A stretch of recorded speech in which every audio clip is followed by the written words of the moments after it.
Hey everybody, Thordrenek here, and today we have my quick guide for the Protection Warrior in Legion patch 7.1.5.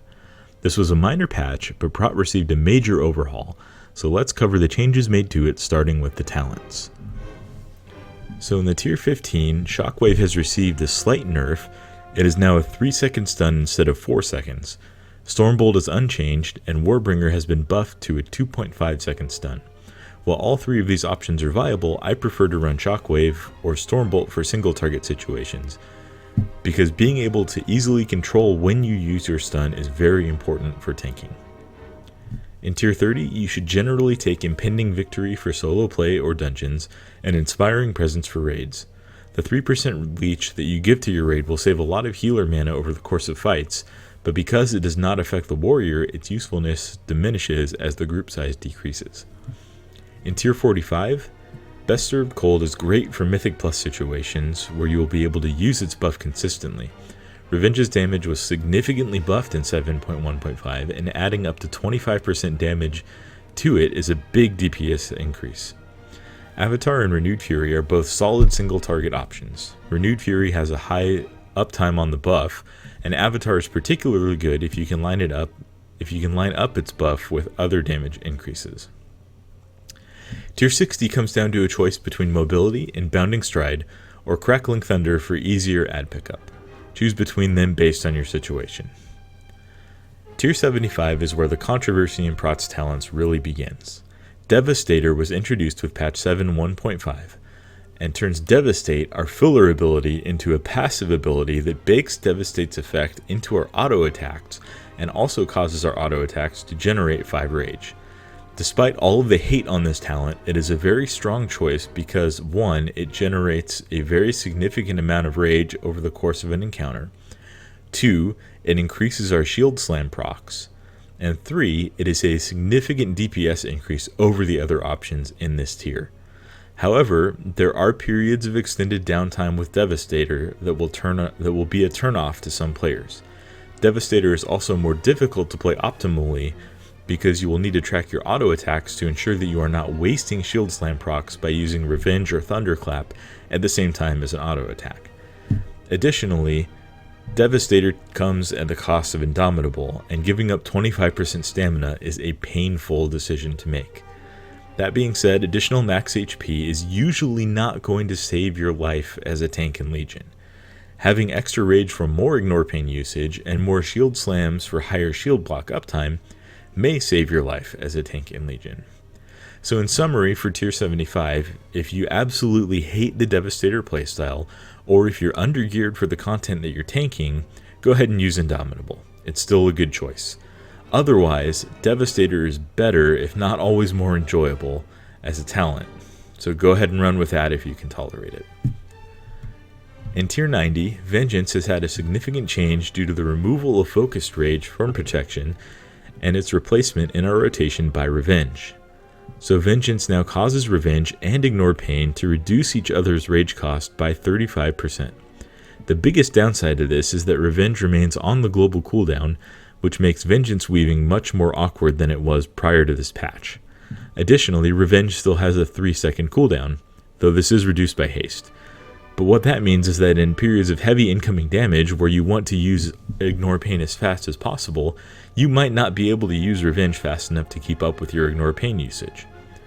All of this, however, is not enough to keep Vengeance from being the go-to talent for most raiding scenarios. Into the Fray is still a great option for Mythic Plus dungeons or bosses where you're going to be able to make near constant use of its buff. So in short, Vengeance weaving is generally superior, even though it does not flow as seamlessly as it did with Focused Rage. So usually you will want to take Vengeance. Tier 100, Heavy Repercussions is still going to win for almost every scenario, except for fights where all of the incoming damage is magic damage, in which case Anger Management will be a decent option for higher cooldown uptime. So what does our priority look like with all of these changes? Well, let's make some notes. First of all, I mentioned earlier that Focused Rage is gone. Revenge has taken its place in our rotation and now costs 30 rage. That rage is reduced by Vengeance. Thunderclap and Revenge both have a 30% chance to reset Shield Slam's cooldown in addition to Devastate or the Devastator talent. So these are some significant changes to our playstyle, but the priority system that we're going to be running generally looks something like this. Keep up Shield Block at all times while you are tanking something. Use Shield Slam on cooldown or on proc for damage and rage generation.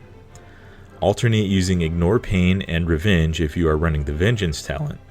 And if you are using Devastator, you will need to set up a swing timer so that you can track your auto attacks, and only use Thunderclap or Revenge when there is more than 1.5 seconds or a little bit less with haste on that timer so that you don't waste any Shield Slam resets. Next, let's take a look at our cooldowns. These numbers all assume that we have a maxed out artifact, which is not a difficult point to get to with all of the buffs to artifact knowledge in 7.1.5. So if you're not quite there yet, don't worry, you'll get there pretty soon. First, we have Battle Cry. I'm just going through these in alphabetical order. Battle Cry is our offensive cooldown, gives you 100% chance to crit. Note that this crit does not increase our parry chance because it does not increase our crit rating, which is where we get parry chance from. Basically, you just want to use Battle Cry on cooldown, unless you know that in a couple of seconds there's going to be a phase where the boss takes additional damage, like on Scorpion. You'll just want to use it on cooldown so that you can get the most usage out of it in the fight. It gives you more damage, use it, do the deeps. Berserker Rage makes you immune to fear, sap, and incapacitated effects, and it will break them if you are affected by them. There's not a lot of fights where you can use this, but it is a very powerful cooldown that you should have ready on your bars for when it is. Demoralizing Shout reduces damage all enemies in a 15-yard range deal to you by 20% for 12 seconds. This is a solid cooldown, and you can use it fairly often because it only has a 1.5 minute cooldown. So use it. Last Stand increases our current and maximum health by 60% for 15 seconds. This is one of the strongest instant survivability cooldowns in the game, but it has a cooldown that's on the longer side. So you're normally only going to get 2, maybe 3 uses out of this in a fight, so you want to make sure that it counts when you use it. That being said, the last thing that you want to do as a tank is die with cooldowns available. So don't be afraid to use it, but also make sure it counts. On a similar note, Shield Wall is also a very strong cooldown. Shield Wall reduces all incoming damage by 40% for 8 seconds. This is, again, very strong, but it has an even longer cooldown than Last Stand does. On most fights, you're only going to get 2 uses of this max before either the boss is enraged and one-shots you through whatever cooldowns you put up, or the boss is dead and you don't need those cooldowns anymore. So again, don't be afraid to use your cooldowns when you're tanking, but don't waste them on periods where you're not in any sort of danger. Lastly, we have Spell Reflect. This is significantly better than it has been in previous expansions. Spell Reflect reflects spells cast on you for 5 seconds on a 25-second cooldown. It also reduces magic damage taken by 30% for its durations. Now in raids, most spells cannot be reflected, but this still does reduce magic damage taken, which historically has been one of Prot's weaknesses. You'll want to use this often, if not on cooldown, then close to it when you are taking something that does magic damage. Make sure you get a lot of use out of Spell Reflect because it is a short cooldown. Let's take a look at our stats next. The stats that we want to shoot for as Prot are Haste, over Mastery, over Versatility, over Strength, and lastly, Crit. Now, Haste has a high value for a number of reasons. First, it reduces the cooldowns of our rotational abilities, including Shield Block, so that it directly increases our Shield Block uptime. It also indirectly increases our Shield Block uptime when you're taking heavy repercussions, because it lowers the cooldown on Shield Slam, and you get more resets from more Devastate or Devastator auto attacks, and more Thunderclaps and more Revenges. So Haste gives you much higher uptime on Shield Block, which is our main survivability tool as Prot. Mastery comes next, and it increases our critical block chance. Critical blocks block 60% of the incoming damage instead of 30%. So those are incredibly strong, and we want to make as much use of Mastery as we can. Versatility is pretty strong in theory. It's a flat damage taken decrease and a healing buff. But due to the way the stats scale, versatility quickly falls behind mastery and haste. Crit increases our chance to parry, but by so little an amount due to diminishing returns that it is simply not worth pursuing. If you have it on gear, and you will have some if you take your tier set, then it's not the end of the world, but it's not a stat that we want to stack, and it is a stat that we want to avoid when possible. Okay guys, that's all I wanted to talk to you about today. So if you've enjoyed this guide or found it helpful, please go ahead and give us a like, comment, and subscribe. And I want to give a special shout out to my friends Sol, Lena, Nanner, and Elfana for running this quick Mythic Plus that you've been watching in the background with me.